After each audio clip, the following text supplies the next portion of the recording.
Hi hello. അങ്ങനെ വീണ്ടും ഒരു ബിഗ് ബോസ് കാലം പടിവാതിൽക്കൽ വന്നെത്തിയിരിക്കുകയാണ്. ഹൗസിലേക്ക് കയറുന്നതിന് മുൻപ് തന്നെ കോമണേഴ്സ് കണ്ടസ്റ്റൻസിനെ തിരഞ്ഞെടുക്കാൻ ഒരു റിയൽ അഗ്നിപരീക്ഷ തന്നെയാണ് ക്രൂ ഒരുക്കിയിരിക്കുന്നത്. ഫസ്റ്റ് എപ്പിസോഡ് ഓൾറെഡി ടെലികാസ്റ്റ് ചെയ്തിരിക്കുകയാണ് ജിയോ ഹോട്ട്സ്റ്റാറിൽ. 40 കോമണർ കണ്ടസ്റ്റൻസ് ആണ് മത്സരിക്കാൻ എത്തിയിരിക്കുന്നത്.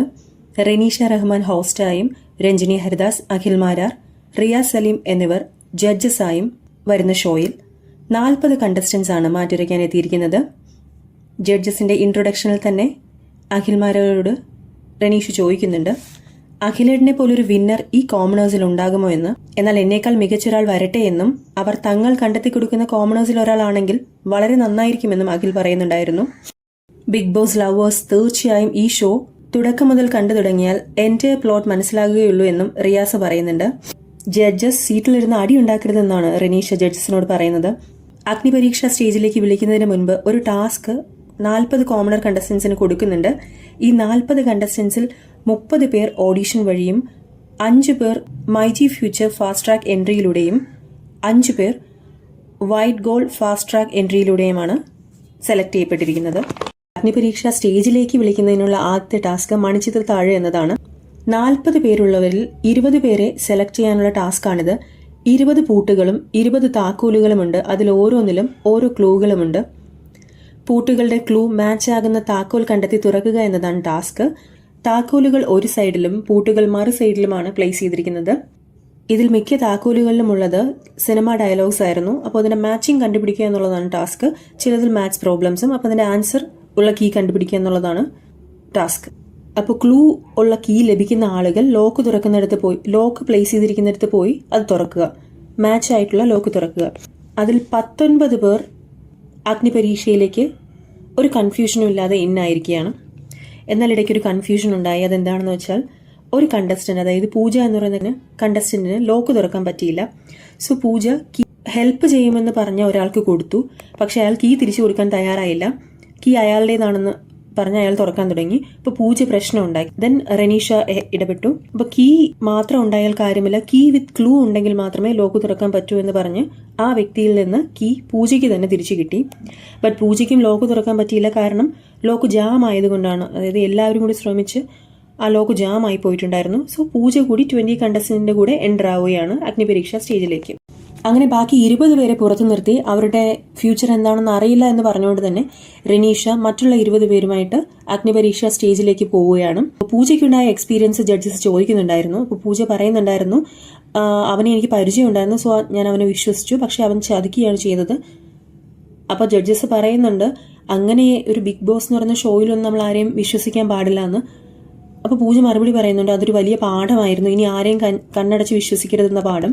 പിന്നെ അഖിൽമാരൻ മറ്റൊരു കാര്യം കൂടി ചേർക്കുന്നുണ്ട്, അത് മാത്രമല്ല കഴിവും പരിശ്രമവും കഠിനാധ്വാനവും ഉണ്ടെങ്കിൽ വന്നു ചേരേണ്ടത് നിങ്ങൾക്കുള്ളതാണെങ്കിൽ നിങ്ങൾക്ക് തന്നെ വന്നു ചേർന്നിരിക്കുമെന്ന്.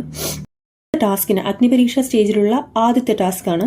അപ്പോൾ ആ ടാസ്കിനായിട്ട് 20 പേരെയും 3 ഗ്രൂപ്പായിട്ട് ജഡ്ജസ് തിരിക്കുന്നുണ്ട്. അതിൽ ഓരോ ടീമിൽ നിന്നും വിജയിക്കുന്ന ഒരാൾക്ക് വീതം ഒരു ഇൻഫിനിറ്റി പെൻഡന്റ് കിട്ടുമെന്നതാണ് ടാസ്ക്. അതിന് ഒരുപാട് പവേഴ്സ് ഉണ്ടെന്നാണ് റനീഷ റഹ്മാൻ പറയുന്നത്. സോ 3 ജഡ്ജസും കൂടി 3 ടീമായിട്ട് കണ്ടസ്റ്റൻസിനെ വിളിക്കുകയാണ്. ടീമിലേക്ക് ജഡ്ജസ് കണ്ടസ്റ്റൻസിനെ വിളിക്കുന്ന രീതിയിൽ ചിലത് പറയാം, ചില ഇൻട്രസ്റ്റിംഗ് ആയിട്ടുള്ള ഫാക്ടേഴ്സ്. മാരാർ പറയുന്നുണ്ട്, സീസൺ 4 ഉണ്ടായിരുന്ന റിയാസ് സലീമിന്റെ ചില പ്രവൃത്തികൾ കാണുമ്പോൾ താൻ അവിടെ ഉണ്ടായിരുന്നെങ്കിൽ അടി പൊട്ടിയേനെ എന്ന് കരുതുന്നയാൾ മാരാരുടെ ടീമിൽ വരിക എന്ന്. എന്നാൽ കുറുക്കിക്കൊള്ളുന്ന രീതിയിൽ തന്നെ റിയാസ് സലീം പറയുന്നുണ്ട്, മാരാരുടെ പൊളിറ്റിക്സ് ഇഷ്ടമല്ലാത്ത ആൾക്ക് ഞാൻ വിളിക്കുന്ന ടീമിലേക്ക് വരാമെന്ന്. ഫസ്റ്റ് റിയാസ് വിളിച്ച ടീമാണ് ടാസ്ക് ചെയ്യാൻ വരുന്നത്. 7 പേരുണ്ട്. അവർ അവരുടെ സ്ട്രെങ്തും വീക്ക്നെസ്സും ഒക്കെ എക്സ്പ്ലെയിൻ ചെയ്യുന്നുണ്ട്. അതിൽ നിന്ന് തന്നെ നമുക്ക് കുറച്ചൊക്കെ അവരുടെ കോൺഫിഡൻസ് ലെവലൊക്കെ മനസ്സിലാക്കാൻ പറ്റുന്നുണ്ട്. അവർക്ക് കിട്ടുന്ന ടാസ്ക് എന്ന് പറയുന്നത് ഇൻവേർട്ടഡ് പിരമിഡ് ഉണ്ടാക്കുക എന്നുള്ളതാണ്. അതിനുവേണ്ടി 21 കപ്സും സ്കെയിലും അവർക്ക് കൊടുക്കുന്നുണ്ട്. ബസർ ടു ബസർ ടാസ്ക് ആണ്. അപ്പോൾ ഇതിൽ ബസർ ടു ബസർ കേൾക്കുമ്പോൾ പിരമിഡ് ഫിനിഷ് ആയിരിക്കണം. അപ്പോൾ ബസർ അടിച്ചപ്പോൾ പിരമിഡ് ഫിനിഷ് ആകാത്ത ആളുകൾ ഡയറക്റ്റ് ആയിട്ട് ഔട്ടായി വന്നിരുന്ന പ്ലേസിലേക്ക് തന്നെ പോയിരിക്കും. അപ്പോൾ ബാക്കി സെലക്ട് ആയവരിൽ നീറ്റ് ആയിട്ടുള്ള 3 പേര് നന്നായി ടാസ്ക് ഫിനിഷ് ചെയ്തിട്ടുണ്ട്. അപ്പോൾ അതിൽ നിന്ന് ഒരാളുടെ മാത്രമാണ് ജഡ്ജസ് സെലക്ട് ചെയ്യുന്നത്. നല്ല പെർഫെക്റ്റ് ആയിട്ട് ചെയ്തു വന്നത് പ്രണവ് എന്നൊരു കണ്ടസ്റ്റന്റ് ആയിരുന്നു. സോ പ്രണവിന് ഇൻഫിനിറ്റി പെൻഡന്റ് കിട്ടുന്നുണ്ട്. പിരമിഡ് കംപ്ലീറ്റ് ചെയ്ത വിന്നേഴ്സ് ആകാത്തവരെ ഡേഞ്ചറസ് സോൺ, അതിനൊരു പുതിയ പേരിടുന്നുണ്ട്, ഔട്ട് ഹൗസ് എന്നാണ് ഇവർ വിളിക്കുന്നത്. സോ ഔട്ട് ഹൗസിലേക്കും വിടുന്നുണ്ട്. ഇനി രഞ്ജിനി വിളിച്ച ടീമാണ്. അതിലും 7 പേരുണ്ട്. കംപ്ലീറ്റ് ഗേൾസ് ഗ്യാങ് ആണ്. അപ്പൊ അതിലും എല്ലാവരോടും സ്ട്രെങ്ത് ആൻഡ് വീക്ക്നെസ് പറയുന്നുണ്ട്. അതിൽ വർഷ, അന്ന, വിജി എന്ന് പറയുന്ന കണ്ടസ്റ്റന്റ് പറയുന്ന കാര്യങ്ങളുമായിട്ട് രഞ്ജിനിക്ക് ഒരു അഭിപ്രായ വ്യത്യാസം ഉണ്ടാവുന്നുണ്ട്. അതായത് രഞ്ജിനി ചോദിക്കുന്നുണ്ട് വർഷയുടെ ഫേവറേറ്റ് ബിഗ് ബോസ് കണ്ടസ്റ്റന്റ് ആരാണെന്ന്. അപ്പൊ വർഷ പറയുന്നത് രഞ്ജിനിയാണെന്നാണ്. പക്ഷെ എന്നാൽ വർഷ നേരത്തെ ഫില്ല് ചെയ്ത് കൊടുത്തിരിക്കുന്ന ഫോമിലുള്ളത് പേളി മാണി എന്നായിരുന്നു. ഇപ്പോൾ രണ്ടുപേരും 2 ആശയങ്ങൾ ഉള്ളവരാണെന്നും ബിഗ് ബോസിൽ പരസ്പരം നേരിട്ട് ഫൈറ്റ് ചെയ്തവരാണെന്നും എല്ലാവർക്കും അറിയാം. അപ്പൊ അങ്ങനെ ഒരു വിരുദ്ധമായ മറുപടി പറഞ്ഞതുകൊണ്ടാണ് വർഷയോട് താനത് എടുത്തു ചോദിച്ചതെന്ന് രഞ്ജിനി പറയുന്നുണ്ട്. പിന്നെ രഞ്ജിനിയുടെ ടീമിൽ നോട്ടീസ് ചെയ്യപ്പെടുന്ന ഒരു ആളെന്ന് പറയുന്നത് 18 വയസ്സുള്ള ആരാധ്യ ടിയ ആന്റണിയാണ്. അപ്പൊ ഇവർക്ക് കിട്ടുന്ന ടാസ്ക് കുളം കര ടാസ്കിന്റെ ഒരു മോഡിഫൈഡ് വേർഷൻ ആണ്. അതിൽ വിന്നർ ആകുന്നത് ഓവർ തിങ്കിങ് ആണ് തന്റെ വീക്ക്നെസ് എന്ന് പറഞ്ഞ പാർവതിയാണ്.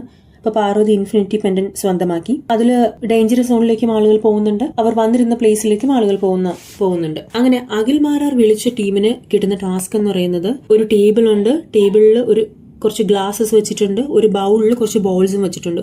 സോ ഈ ബോൾ ടേബിളിൽ ബൗൺസ് ചെയ്ത് ഗ്ലാസ്സിൽ ഫില്ല് ചെയ്യാന്നുള്ളതാണ് അവരുടെ ടാസ്ക്. ഏറ്റവും കൂടുതൽ ബോൾസ് ഗ്ലാസുകളിൽ ഫില്ല് ചെയ്യുന്ന ആള് വിന്നറാകും. ടാസ്ക് ഫിനിഷ് ചെയ്ത് ഇൻഫിനിറ്റി പെൻഡന്റ് സ്വന്തമാക്കുന്നത് ഷിജിനാണ്. ഇപ്പൊ ഷിജിനോട് വിന്നർ ആവുമ്പോൾ ഉറക്കി സംസാരിക്കണം. ഷിജിന് വളരെ സൗണ്ട് കുറവാണ്. സോ ഉറക്കി സംസാരിക്കണമെന്ന് ജഡ്ജസ് പറയുകയാണ്. ഈ ഷോയ്ക്ക് വേണ്ടത് ഉറച്ച ശബ്ദമാണെന്നും ടാസ്ക് വിന്നിംഗ് ഒക്കെ രണ്ടാമത്തെ കാര്യമാണെന്നും റിയാസിനെ എക്സാമ്പിളാക്കിക്കൊണ്ട് അഖിൽ പറയുന്നുണ്ട്. അതായത് ഒരു ടാസ്ക് പോലും വിന്നറാകാത്ത റിയാസ് ഇവിടെ ജഡ്ജായി വന്നിരിക്കുന്നു എന്നാണ് അഖിൽ പറയുന്നത്. ഇപ്പൊ രഞ്ജിന് തിരിച്ചടിക്കുന്നുണ്ട്. ബിഗ് ബോസിൽ ജയിച്ചു എന്ന് വെച്ച് എല്ലായിടത്തും ജയിക്കണം എന്നില്ല. കാരണം ഇപ്പൊ റീസെന്റ് ആയിട്ട് അഖിലിന്റെ MLA സ്ഥാനം മത്സരിച്ച് തോറ്റില്ല, അതിനെപ്പറ്റിയൊക്കെ പറയുന്നുണ്ട്. അപ്പൊ ജീവിതത്തിൽ ചിലത് നേടും, ചിലത് നഷ്ടപ്പെടും എന്നൊക്കെയാണ് രഞ്ജിനിയുടെ അഭിപ്രായം.